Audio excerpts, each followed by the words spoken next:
This is part 2 of adding custom animations to the Mixamo characters. It's worth looking at the original assets a little bit if you haven't done any character setup before. One of the things that we're not going to be talking about is using blend spaces. If you want to find out more about the use of this editor generally, you can check out the Zach Parrish recorded tutorial that's on the Unreal Engine YouTube account and playlist for setting up a third person character. It's really great. It's about 22 videos long, and what we're doing really just adds a little bit onto the end of that. So here is the blend space for going from idle pose to walking to running really fast. And the thing to check out there is that there's a value called speed that ranges from 0 to 350. This comes from the character's velocity. So we'll talk a little bit about how that speed value is obtained and so forth, because it relates pretty much to the other setups that we're going to do. Okay, so the blend space sits inside the animation asset browser. Okay, and let's close out of there and jump back to the character. So what's a good place to start?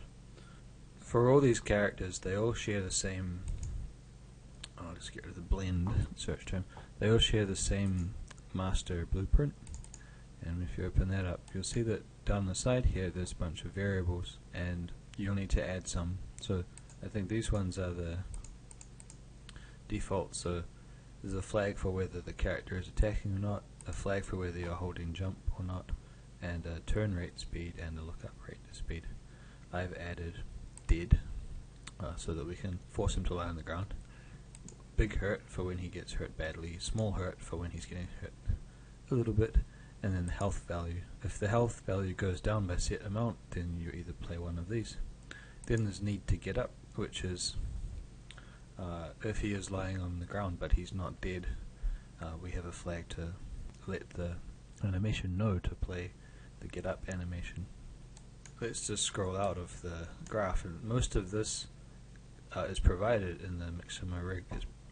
It's now customized, I suppose, or changed to add a few extra things. We'll go through this and construct it as we go, I suppose. Essentially, we have booleans, or true or false values, to control your input, so that if the animation is playing a certain animation, then it turns on and off either your inputs or stops other animations from playing. So there's not really much to that. It's just literally turning on and off these Boolean values depending on what's going on. The one thing that is added is this event take damage from the Mixamo interface that I mentioned in the previous video. So I might just squiggle back and show you. I created the Mixamo interface by going blueprints, blueprint interface, and it creates this. And in here I've added a take damage function. That take damage function passes in a damage value or amount. So let's close that out.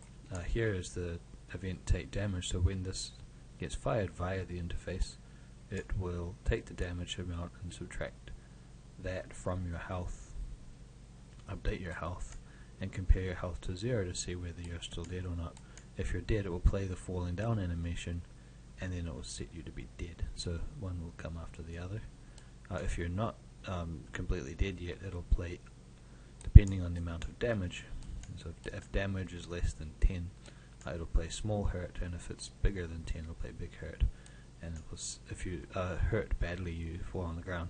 So that will also set you need to get up. So it's basically a process of setting switches.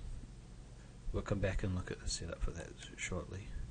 In fact, it's in the documentation that I've provided. So if you just have a browse through of it, if you know how to create a boolean and a branch and stuff, you're pretty much set.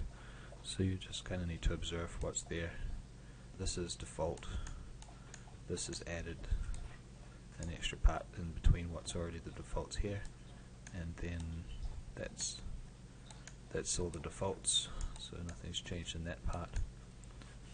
And then here we just have an extra filter for those ones that's been added in, plus this take damage event, which we'll come back to when the time is ready. So what actually causes the take damage event? Well, for that we need to create an actor. I have made a bunch of these in the scene. You can see that it's a capsule, there's a little notification so you can see it in the game. That could really be anything. You could put it onto a trigger, you could have it on the end of a character's sword, you could do whatever you want with it. Essentially if you bump into that capsule, it'll trigger an event. Let's create that really quickly. I'm going to assume that you're starting a new level here and within your project, and you want to create a new actor. So you go animation, you go blueprint, add actor, and you can call this something like damage actor, and open it up. You want to jump over to components first and add a, well, it's up to you here, but I like to add an arrow just for facing direction. Then add a capsule, and then add a text render just to give it something to display on the screen, because capsules don't render and neither do arrows in the game. So I'm going to call this pane. Just center it, and you can wiggle it to wherever you think is a good location. And so that's pretty much that. Then in the graph we can see that there's text render, capsule, and arrow. We also want to add an integer. So you can go plus variable or plus variable depending on your taste. Then you can go int and just call it damage. What will need to happen is when you touch this capsule, there'll be an event, so we right click and go add event, and we want on begin overlap. What we're going to do is go get all actors of class, and we're going to search for characters. We're going to, for each character that we create, for each loop, we're going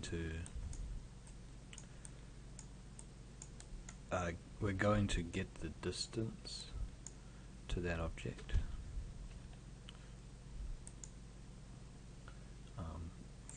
So actually we're getting from this actor the damage causer to the character, or all the characters, because we're doing it through a loop. Then this will return the distance value, and we're going to compare that value. So compare float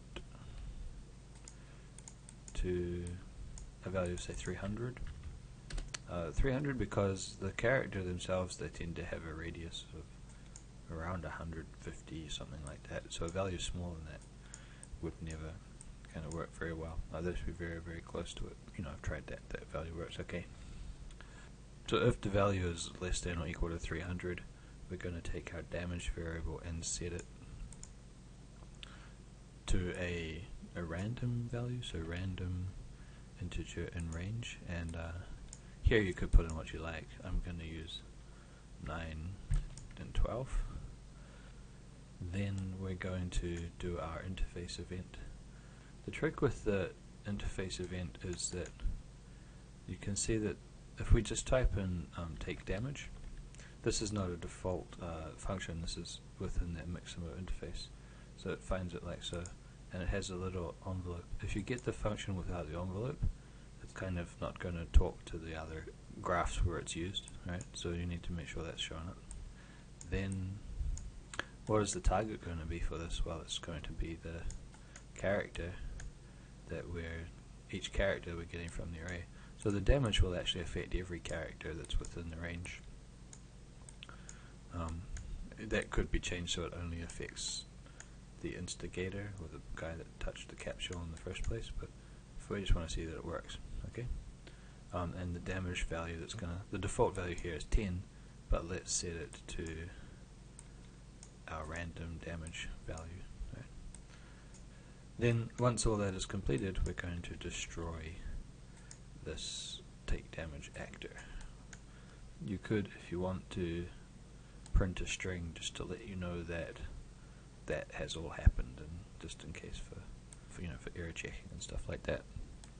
It's pretty much that guy. dropped in the scene and dropped above the ground there. So when you start a new scene, you probably won't have in the world settings, which is the world icon there, and it pops up in here. You probably won't have a game mode set. So set whatever game mode you want, really. So long as your game mode's pawn is the Heraclios one, which my game mode has already been set up to be. If you're starting from new, you can, those are the defaults, and you can just add whichever one you want there.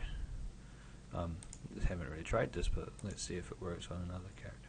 It probably won't do anything because she does not have those animations. Notice she can't move until you press the button. So some parts of it work because she shares the master rig. So you have to complete the graph for every character in order for all this to work. There's your pain animation, and he'll get up when we press the button. Okay, so we're going to set up that part now. Heraclios here is already set up. If you go to Mixamo Anim Pack and you type in Anim Blueprint, you'll see that there's a file for each character which includes a continually updating graph which flows from the Mixamo master character variables into the local variables for is the character attacking or jumping or hurt or whatever. So we need to expand on what's already there with some additional content. But it would only be fair to start one from scratch. Let's do the Maria version of the same thing. Given that they both share their master blueprint here, this one, she can be set up just as easily. So to find the animation blueprint, you look within the Mixamo pack inside of the character, inside Anims, and you'll find the Mixamo Anim blueprint for that character. You can see that hers is simpler because this is just the default for what you get. The whole logic of how a character works is coming through what they call a state machine, and this is the default diagram for that. If you look carefully, you'll see way back we mentioned about a blend space, which is in this instance going from idle to walk to run based on speed. So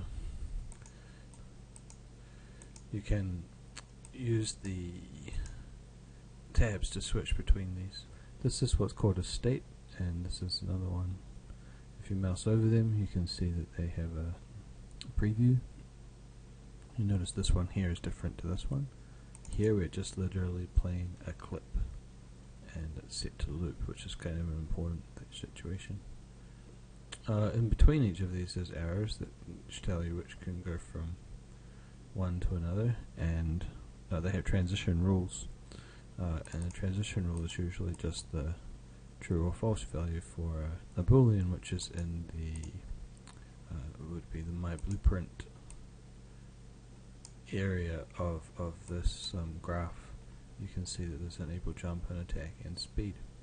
So these are local versions of the same thing that you would find in the master class there.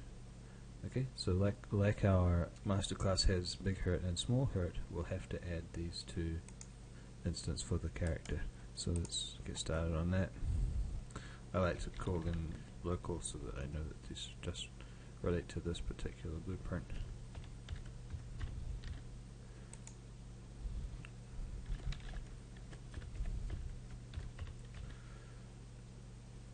Let's just take a quick look at Heraclios there and see what does he have. Local hurt, dead, small hurt, and needs to get up. So local need get up. You can call these what you like. When the animation updates, it's being sequenced out into two parts. The first part is to do with movement of the character based on its velocity. We don't have to touch the speed part in this case, we have to worry more about the Boolean values that are coming out of the Mixamo master character graph, and you can see some of these are set up already. What I'm going to do is just shuffle them to the end. Well, just let's rip them all across like that and bring out a few more. So we have small hurt, we have big hurt. Oops, these should all be gets. Get, big hurt, and small hurt. And need to get up and did, like so. Then we have our local values, so local small hurt will be a set, and I think that this will be a branch in here, so the condition for the branches are related to, so you can hold down B and click for each of them like that. The first branch that we'll worry about is small hurt. That'll replace this line here. If the small hurt is true in the master one, we'll set small hurt to be true. If it's false, we'll branch another one to big hurt there, and if big hurt is true, we'll set the local big hurt to be true. If it's false, we'll set local big hurt to be false, and if it's dead, we'll set, oops, sorry about this. In both cases, when you get hurt, you will need to check whether the character has died, because the health might have gone below 0. So from both of these being true, we need to check dead, and if dead is true, then we set it locally to be true. If it's false, we set it false. And the last one here is need to get up, so we'll just shove that somewhere where it fits.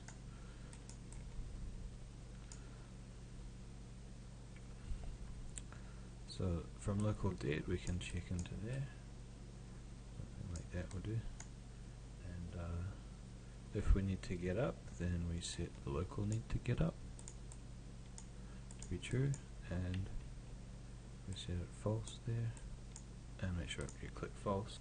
So how does attacking get replaced? Alright, if local big hurt here is false, we go to enable attack, and jump is already working well. I'm just going to change this so that it branches like so. So if local big hurt is false, we check that if it's true, and then if it's false, I guess it's tantamount to the same thing.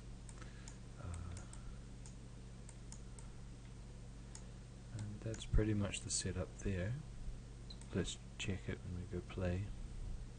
Further down we have what's called event notifies section, and this is the default here.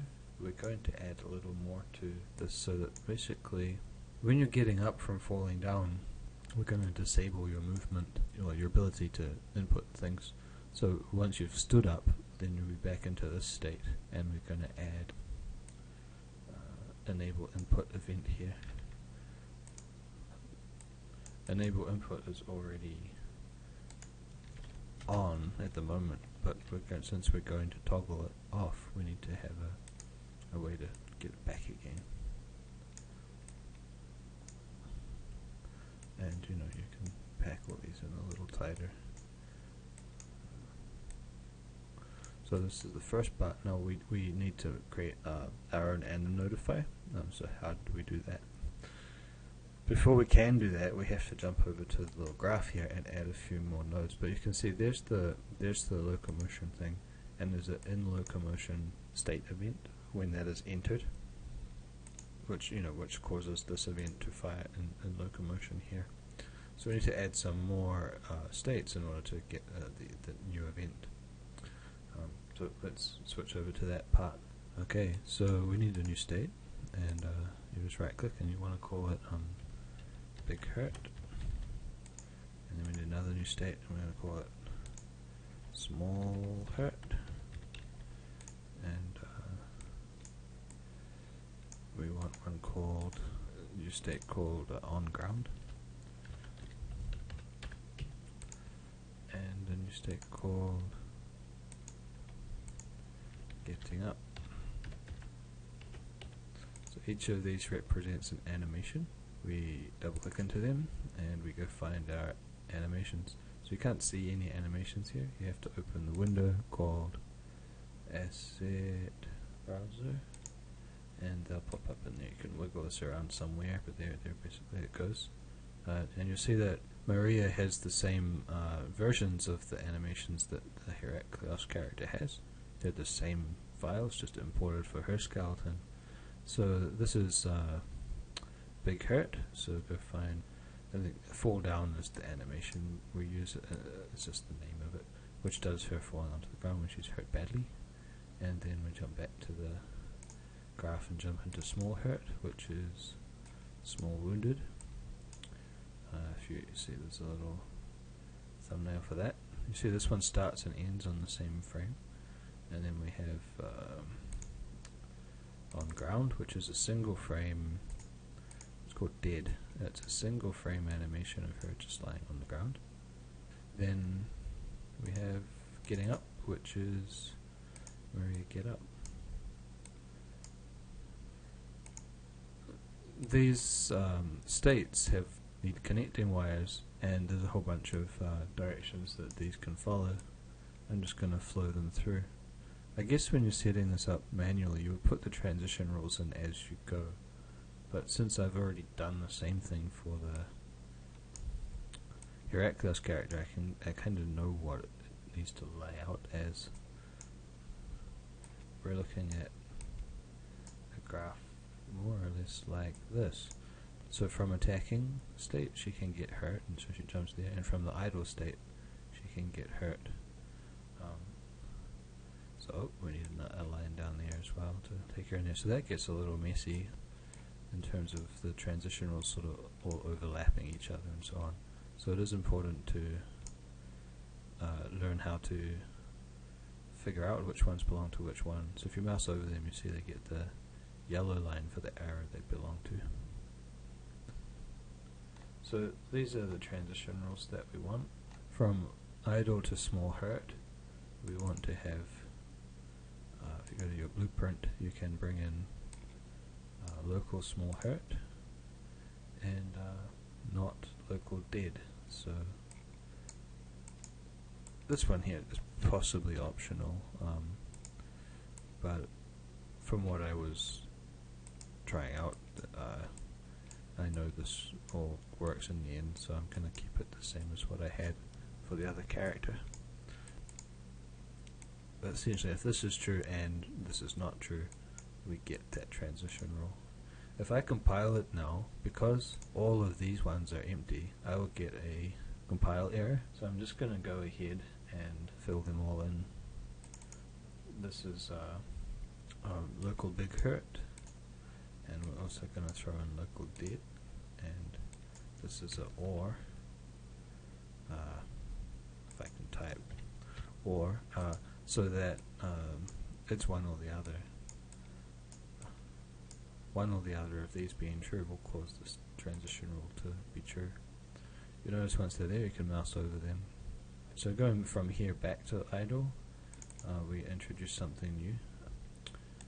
We can type in time, and you'll see that at the top here we get some available functions, and the one is time remaining ratio for that particular animation, which is the small hurt animation. And what we want to do is see whether the ratio there is, if it's less than 0.1 of a second left over, then she can enter the transition. But we also need to add in not hurt. So if she's in injured mode, then she's gonna not want to be not wanting to be going back to idle. So we need to do it a little more like this. So if she's not hurt and her animation has finished, she'll go back to her regular idle mode.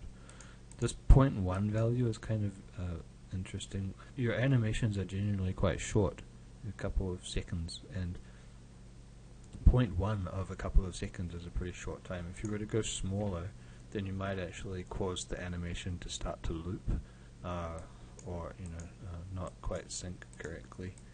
You just want to catch the last 0.1 of a second of the animation.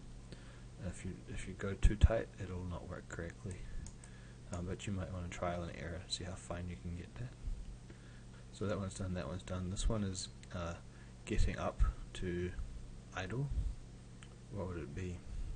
It's kind of similar. We take the timer remaining for the getting up, and if it's less than 0.1,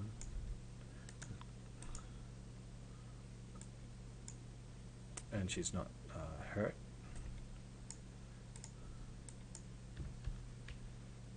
and she's not dead,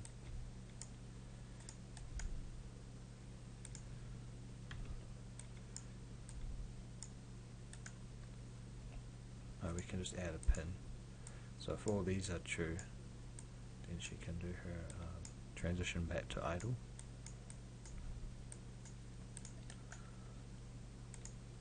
On the ground, we have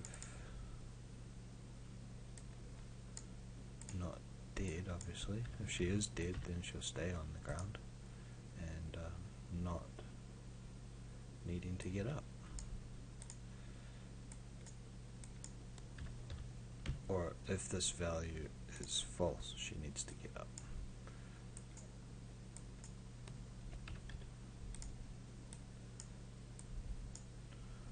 Like so. But if we're not got yet big hurt to on ground, big hurt is a falling down animation, so it has to play out.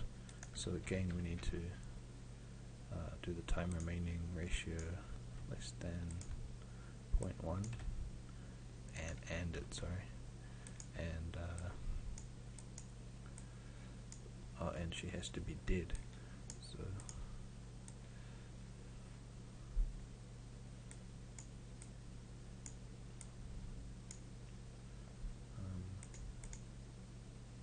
this is the compile error. This is me being hasty. That just means that there's something in here we didn't fill out yet, and there's these ones here.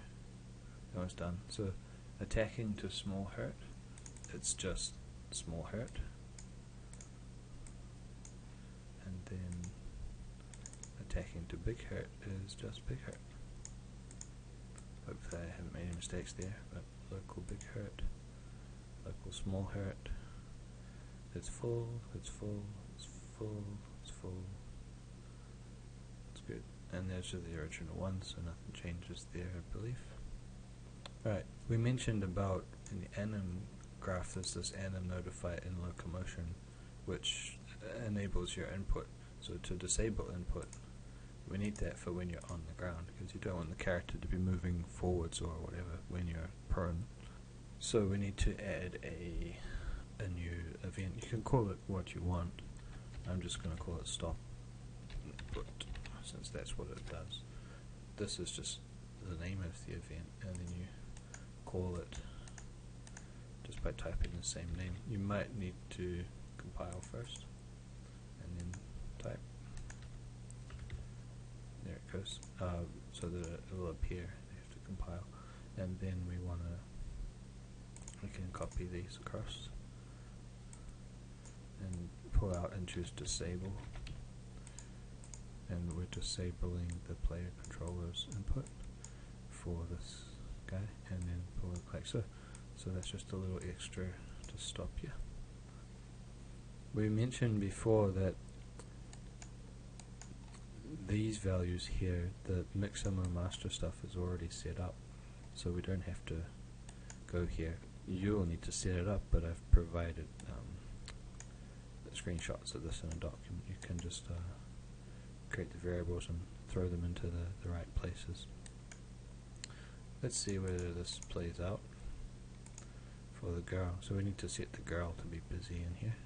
To do that, go to your world properties and then change the character to Maria in this case, and go play. And so there she goes, and you can see she got hurt badly that time, but she seems to be in a loop where she doesn't get back to being her regular self. So let's figure out why that is. It's really worth noting that when you play the game, you can, although it really helps to be on another monitor, you can see this stuff playing if you make it active.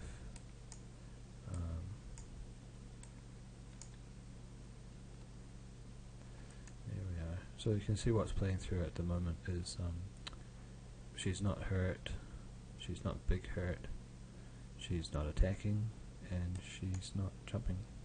So when we make sure that's, yeah, when we see how when we change to attacking mode, it changes the branch. So when we get pain, it's big hurting her, right? But it's looping, which we don't want. So we have to figure out why that is. Okay, I remember why I'm doing wrong. In the event notifies, we have to add more. So we have our stop input that we've added, but we need to add another one in the anim graph here. When we're getting up, once this has been fully blended in, or once it's played, we need to add a new event, and compile, and then shove back to our graph and find that event and create a new one. So copy and paste a bit of this stuff. We're going to cast to Mixamo master character and create a little sequence here. The sequence is just so that we can create a little slightly shorter graph, and we're going to get from the master character big hurt, and we're going to get small hurt. If you remember, the problem at the moment is that the animation starts playing but it never turns off. So the trick here is once she's ready to get up and go to idle, then she'll stop being hurt. And so we need to set it. Oh yeah, we need to set it, not get it. So set big hurt. That would be false, and then set small hurt, also false. And then we set the local ones too. So there's set local big hurt, and there's set local small hurt, and that should make a big difference. So this is when she's getting up from off the ground. She gets big hurt and she falls on the ground. She's going to be getting up, and so once she is, we need to go to idle, and go to idle will turn off her from being hurt, right? Until she's hurt again. Hopefully that works better this time. She's hurt, and okay, she's decided to loop that one now. We need to add in a few more of these actors in the scene, by the way, because they get destroyed whenever she touches them, so we need a few more. That'll do, I guess. We need enough so that she can really get killed. That should be plenty. There's still more that needs to be checked. This transition rule for her going back to idle seems to be okay, but this should be 0.1, and let's just change this so that it is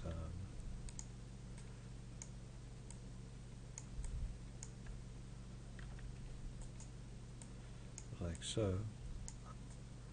That's just what I had in the Heraclios one, and it may not bear on the current problem.